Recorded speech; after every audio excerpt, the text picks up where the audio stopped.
तस्मात् शास्त्रम प्रमाणन्ते कार्याकार्य व्यवस्थितौ। तो वेद विहित कर्म करते करते करते मन की शुद्धि, वही वसुदेव है। सत्संग के सातत्य से बुद्धि देवमयी, वही देव की। भगवान कहते हैं भगवत गीता में, मय्येव मन आधत्स्व मयि बुद्धिम निवेशय। परिणाम क्या निकलेगा? बोले निवसिष्यसि मय्येव, और उससे बोले अत ऊर्ध्वम न संशय, उसमें कोई शंका नहीं। इसी में तुम्हारी उन्नति है। तो मन मुझ में लगा, तो बुद्धि को मुझसे युक्त कर। क्या तुम्हारी बुद्धि भगवत परायण है? क्या तुम्हारा मन प्रभु प्रेम से भरा है? ये मन बुद्धि अत्यंत सूक्ष्म शरीर के अंतर्गत बहुत महत्वपूर्ण है। इसलिए तुम क्या सुनते हो, क्या देखते हो? वेद में प्रार्थना आई, भद्रं कर्णेभिः शृणुयाम देवा भद्रं पश्येमाक्षभिः यजत्राः। हे देवताओं, हम अपने कान से भद्र सुने, कल्याणकारी वचन सुने, हम अपने नेत्रों से भद्र देखें।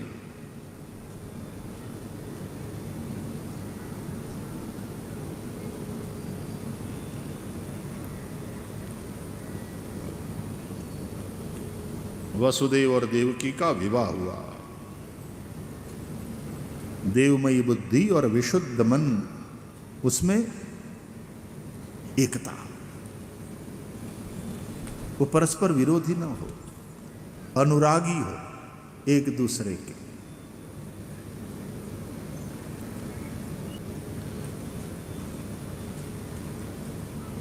मनोनुसारिणी बुद्धि को मनीषा कहते हैं।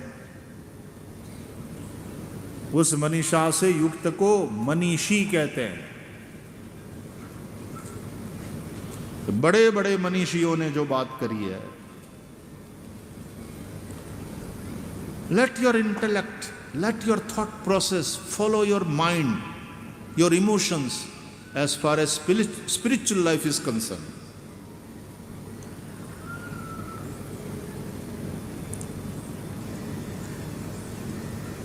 And let your mind, let your emotions follow your intellect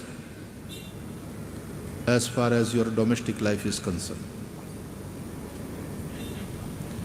पति पत्नी में, ऑफिस में किसकी चलती है? बोले पति देव की। घर में किसकी चलती है? देवी जी की। वो चलनी चाहिए, वो घर वाली है, गृहस्वामिनी है। भागवत में लिखा है यशोदा नंद गेहिनी।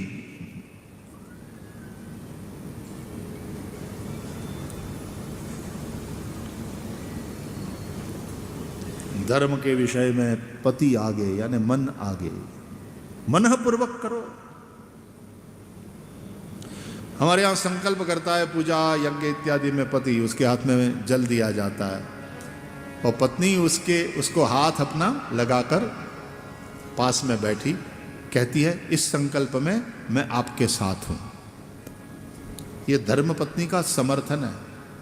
सम्मति भी है कि आप जो कर रहे हो उसमें मेरी सम्मति है, और मैं आपके साथ हूं, मेरा समर्थन है। नहीं तुम करो, मेरी सम्मति है, तुम करो। और खुद साथ न दे, ऐसा भी नहीं होना चाहिए। सम्मति और समर्थन, उसका साथ देना। इसलिए पति हाथ में जल लेकर संकल्प करता है, पत्नी अपना हाथ उसको लगाकर। ये कितना प्यारा दृश्य है। I love that. संकल्प वाला जो दृश्य होता है ना, मुझे बहुत अच्छा लगता है। और संकल्प बड़ा महत्वपूर्ण होता है। संकल्प सही ढंग से होना चाहिए। वो संकल्प है सम्यक कल्पना। मैं क्या करने जा रहा हूं, वो मैं क्यों करने जा रहा हूं, किस हेतु से। प्रयोजनम अनुद्दिश्य मंदोपि न प्रवर्तते। और वो काम किस प्रकार से होगा, किस स्थान में, किस समय में करने जा रहा हूं, किन किन के सहयोग, आदि आदि बातों की सम्यक कल्पना पहले अपने मन में बिठा लेना, उसको कहते हैं संकल्प। आप उद्योगपतियों और व्यापारियों के भाषा में बोलूं तो वो है प्रोजेक्ट रिपोर्ट। कोई भी उद्योग लगाने से पहले प्रोजेक्ट रिपोर्ट आप तैयार करते हैं। ये संकल्प is nothing but project report. ये कर्मकांड जो इज ऑल अबाउट मैनेजमेंट। वेद का ये कर्म संबंधित जो विभाग है, मैनेजमेंट। एचआर डिपार्टमेंट हमारे यज्ञ में भी रखना होता है। विद्वानों को बुलाकर आचार्यत्वेन त्वामहं वृणे, उपाचार्यत्वेन त्वामहं वृणे। किसी को ब्रह्मा बनाया, किसी को ऋत्वक बनाया। होता उद्गाता अध्वर्यु और ब्रह्मा मिलकर के यज्ञ संपादन करते हैं। तो ह्यूमन रिसोर्सेस,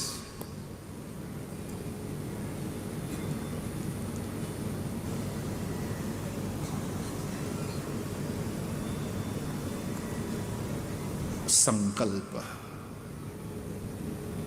सम्यक कल्पना,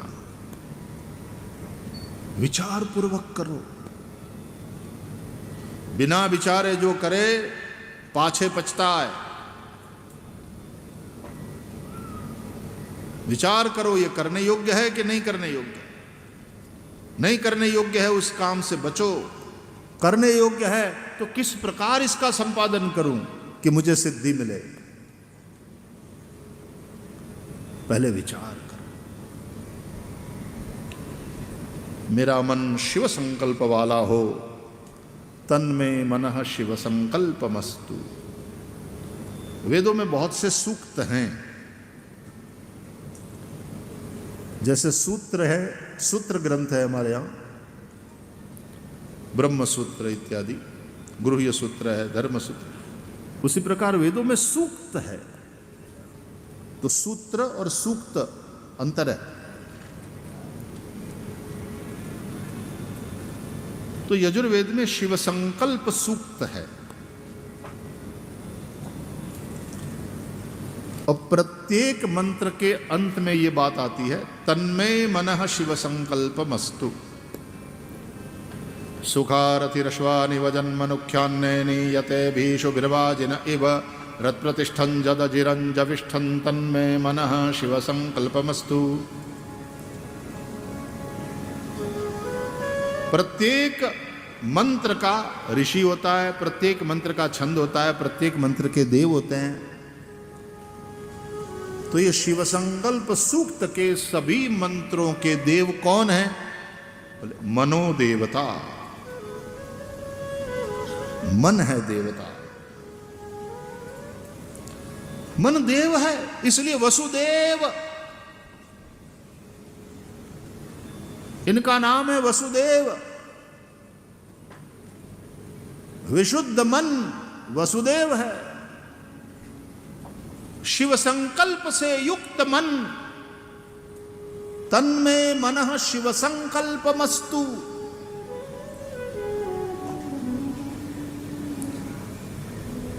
देव की देवमयी बुद्धि। इसलिए क्या सुनते हो, क्या देखते हो, उसका बड़ा महत्व है। बुद्धि तुम्हारी, समझ तुम्हारी वैसी बन जाएगी। जैसी समझ वैसा समाज।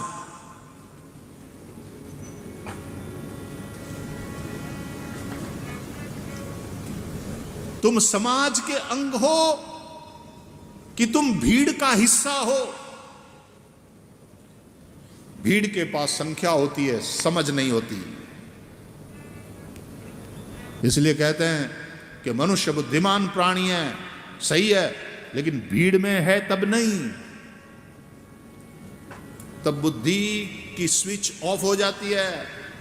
जब तुम भीड़ का हिस्सा बनते हो, तुम एक उन्माद में, और तुम खींच जाते हो, यू आर कैरिड अवे।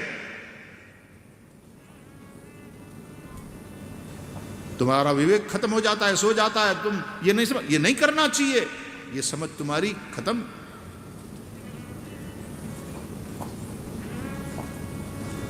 तो नेवर एवर भीड़ का हिस्सा मत बनना,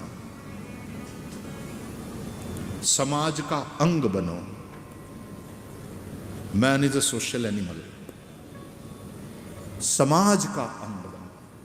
तो समाज बनता है समझ से, और समझ बनती है तुम क्या देखते हो, क्या सुनते हो उससे।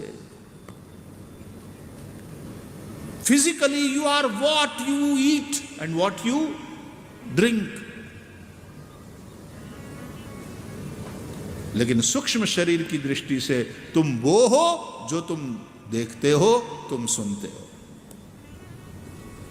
तुम जो खाते पीते हो उससे तुम्हारा यह स्थूल शरीर बनता है।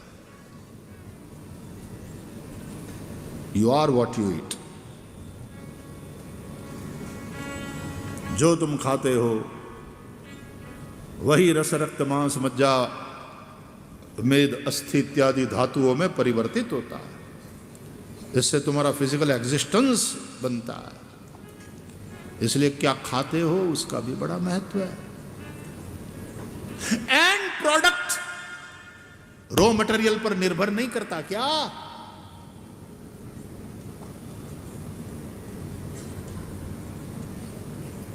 तुम क्या खाते हो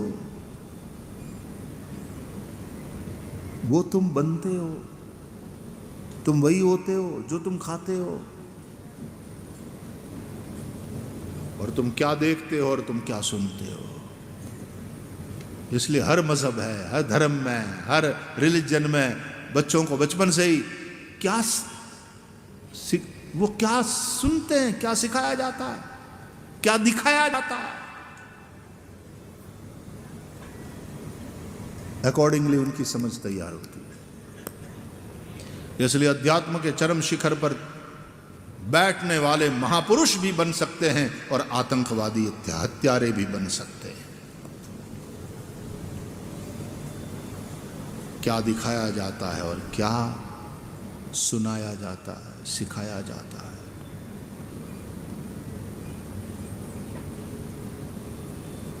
मनुष्य इस धरती का भूषण भी है और मनुष्य इस धरती का दूषण भी बन जाता है। तुम धरा के भूषण बनो, दूषण नहीं। इंसानियत को लजाने वाले लोग, आतंकवाद को फैलाने वाले लोग, निहत्थे के ऊपर गोली चलाने वाले लोग, निर्दोष की हत्या करने वाले लोग, ऊपर वाले को जवाब देना होगा कयामत के दिन। एक मुस्लिम फकीर था, चलता हुआ पैदल जा रहा था। उसको नगर में पहुंचना था।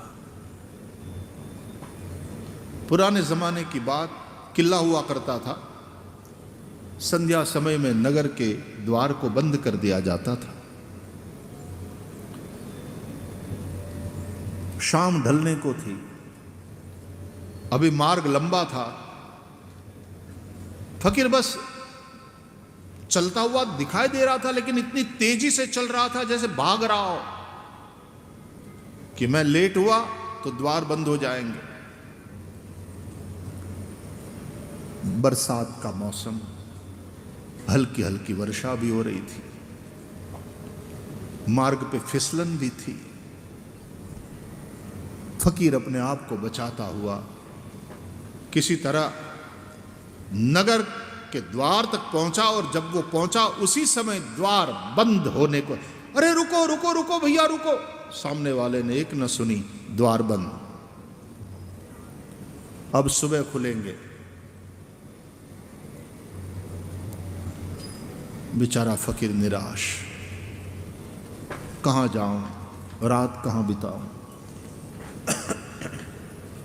याद आया नगर के 2-3 किलोमीटर दूर एक पुरानी मस्जिद है,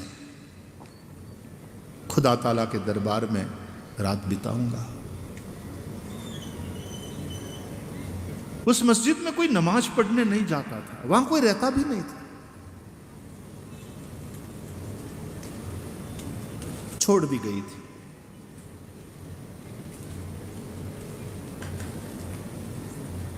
बहुत पुरानी मस्जिद, जीर्ण हो रखा था ढांचा। वर्षा तेज हुई, बिजुरी कड़कने लगी। फकीर भागता सा मस्जिद के पास पहुंचा।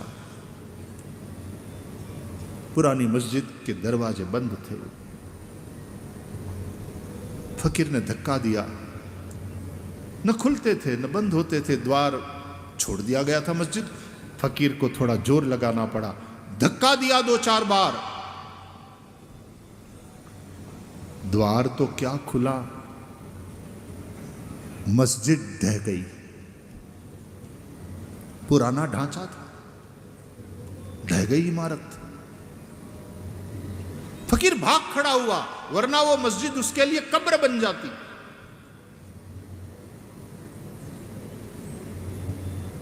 किसी तरह उसने बारिश में भीगते हुए रात बिताई। सुबह होते ही फकीर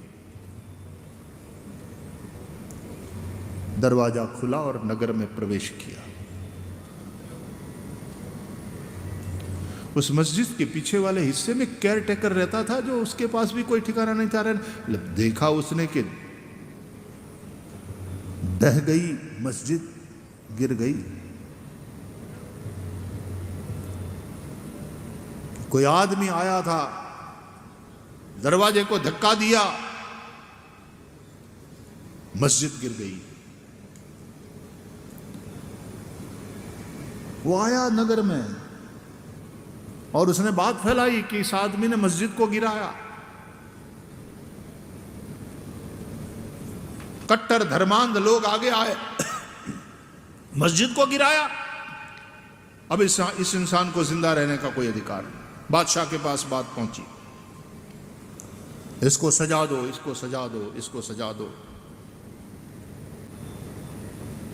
कट्टर मजहबी लोग, बादशाह को पता चला तो फकीर को पकड़वाया। सिपाही लेकर आए और सभी ने कहा सजाए मौत ही होनी चाहिए इसको, इसने मस्जिद को गिराया।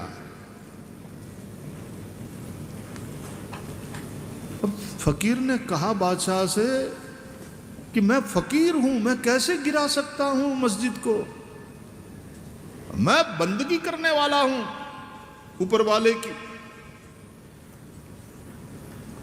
वो तो रहनुमा है, पुरानी मस्जिद, द्वार यहां बंद हो गया था नगर का, मैं वहां गया कि रात्रि रैन बसेरा कर लूंगा। पुरानी मस्जिद, मैंने द्वार खोलने के लिए धक्का दिया, मस्जिद ढह गई, मैंने गिराया नहीं। लेकिन लोगों ने एक न सुनी। बादशाह से कहा सजाए मौत, सजाए मौत। यही होता चला आया। जीसस को इसी तरह से लटका दिया गया क्रॉस पर, मंसूर को शूली पर लटकाया गया, क्योंकि उसके अनल हक की बात को लोग पचा नहीं पाए।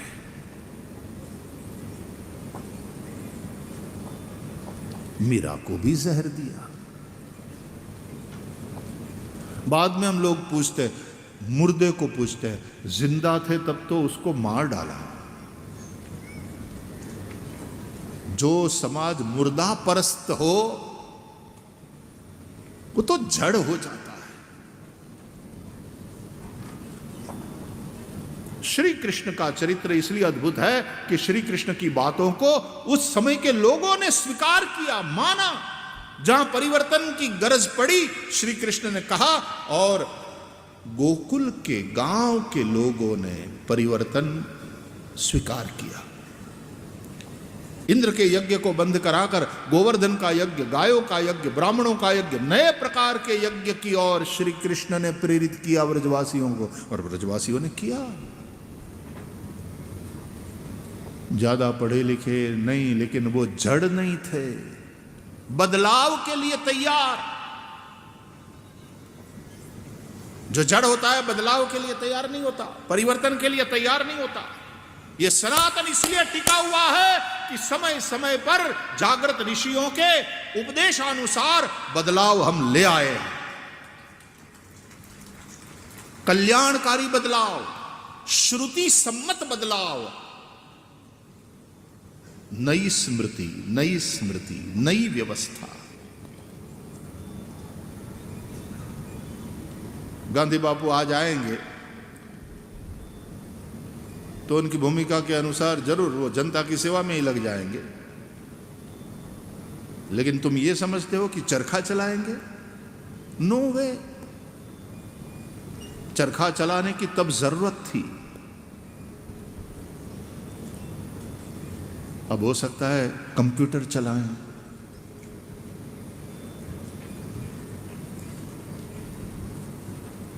कि हर बच्चा कंप्यूटर सीखे, सॉफ्टवेयर इंजीनियरिंग में नाम कमाए देश का युवा। ऐसे ऐसे डिजाइन तैयार करें, शस्त्रों के मामले में भी हम स्वावलंबी बने। हम क्यों हवाई जहाज नहीं बना सकते? हम क्यों फाइटर जेट नहीं बना सकते? हमें क्यों ही अमेरिका के पास भीख मांगना पड़े, फ्रांस के पास भीख मांगना पड़े? ये एक ललकार, एक आह्वान, एक चैलेंज।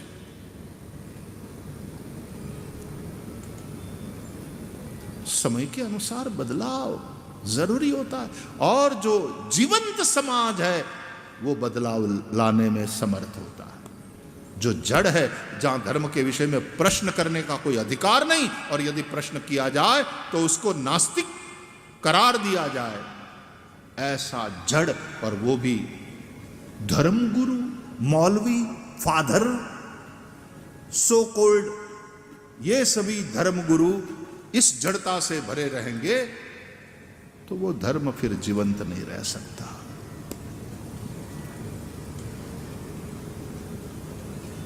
हमारे ऋषियों ने नई नई नई व्यवस्था दी। श्री कृष्ण ने जिस बदलाव की बात करी, लोगों ने किया, स्वीकार किया।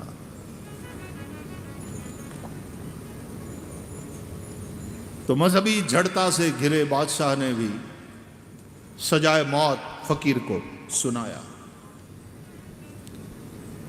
बोले जहां पना मेरी बात तो सुनो। एक न सुनो, कैद कर दिया गया। सजाए मौत का दिन मुकर्रर किया गया।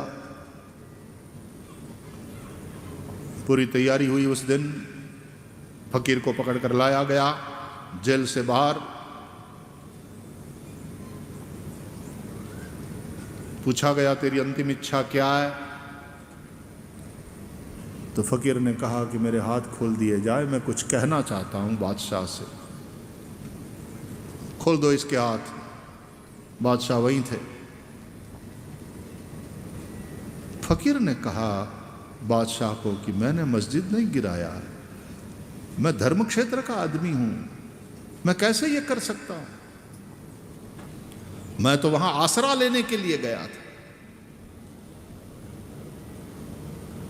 दरवाजा क्या खोला, पुरानी इमारत ढह गई। मैं बाल बाल बचा, वरना मस्जिद मेरे लिए कब्र बन जाती।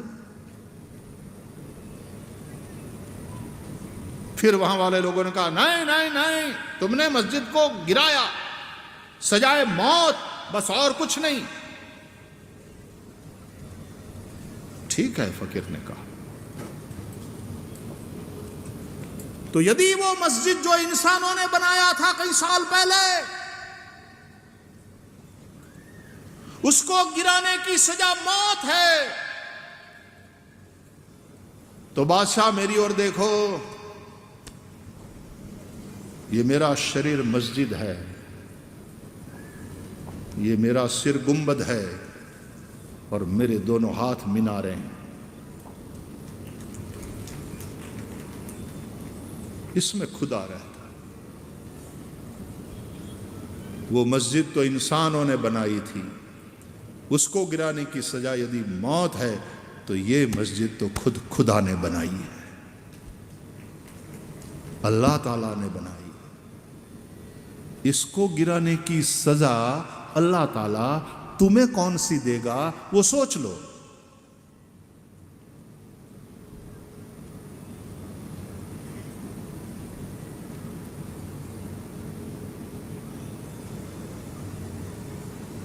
तुम ईश्वर के नाम पर क्या क्या झगड़ा करते हो दुनिया में कि हमारा अल्लाह वो तुम्हारा ईश्वर नहीं है और हमारा ईश्वर वो अल्लाह नहीं है, और अल्लाह और ईश्वर दोनों गॉड नहीं है, कि भाई ये पानी है ये वाटर नहीं है, ये वाटर है ये जल नहीं है।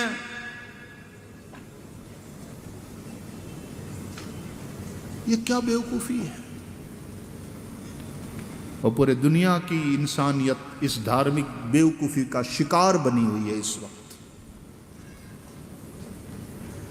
तब श्रीमद् भागवत रूपी अध्यात्म दीपक के प्रकाश में यह व्यासपीठ कुछ उजियारा करने की कोशिश में लगी, क्योंकि श्रीमद् भागवत अध्यात्म दीप है। यस्वानुभावमखिल श्रुति सारमेकम अध्यात्म दीपमतितीतिर्षतां तमोन्धम संसारिणाम करुणयाः पुराण गुह्यम तम व्यास सूनुमुपयामि गुरुम मुनीनाम।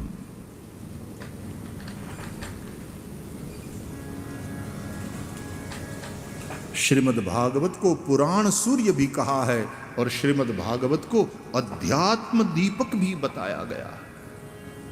पुराणार्को अधुना उदितः, व्यास जी कहते हैं आज यह पुराण रूपी सूर्य का उदय हुआ। श्रीमद् भागवत पुराण सूर्य, श्रीमद् भागवत अध्यात्म दीप है। इसके आलोक में जीवन की यात्रा करो तो कल्याण की ओर ही बढ़ोगे। इसलिए दावा किया है व्यास जी ने कि वेद्यम वास्तवमत्र वस्तु शिवदम तापत्रयोन्मूलनम श्रीमद्भागवते महामुनिकृते किं वा परैरीश्वरः सद्यो रुद्य वरुध्यतेत्र कृतिभिः शुश्रूषुभिस्तत्क्षणात् धर्म प्रोज्जित कैतवोत्र परमो निर्मस। ये प्रोज्जित कैतव महापुरुषों का कपट रहित जो धर्म है, कपट रहित धर्म, कपट रहित धर्म कहां देखने को मिलता है? धर्म का विशुद्ध रूप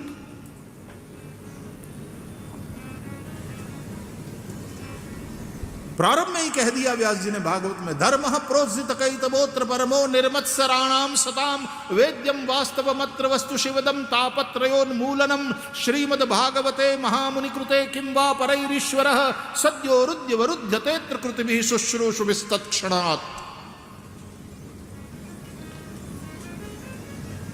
वेद्यम वास्तवमत्र वस्तु शिवदम, जो कल्याणकारी वस्तु है उसको यहां जानो। इसी के आलोक में मैं फिर से कहूं, जीवन का लक्ष्य सुख नहीं है, जीवन का लक्ष्य है परम सत्य का साक्षात्कार।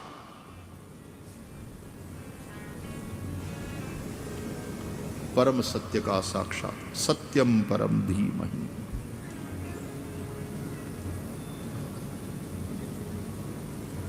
जिसने उस परम सत्य का साक्षात्कार किया वो सच्चा संत,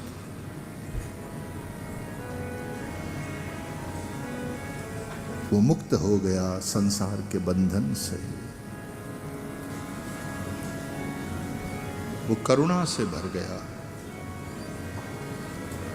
रामकृष्ण देव ने दुनिया के सभी धर्मों मजहबों के अनुसार साधना करी। रामकृष्ण परमहंस ने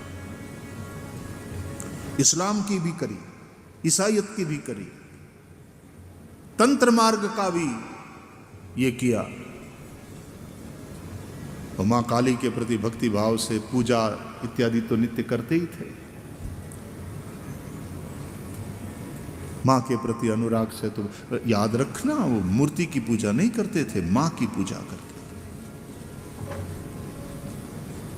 माँ काली उनके साथ बात करती थी।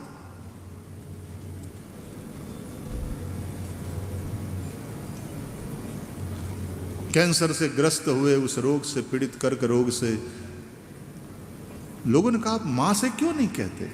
मां तो सर्वसमर्थ है,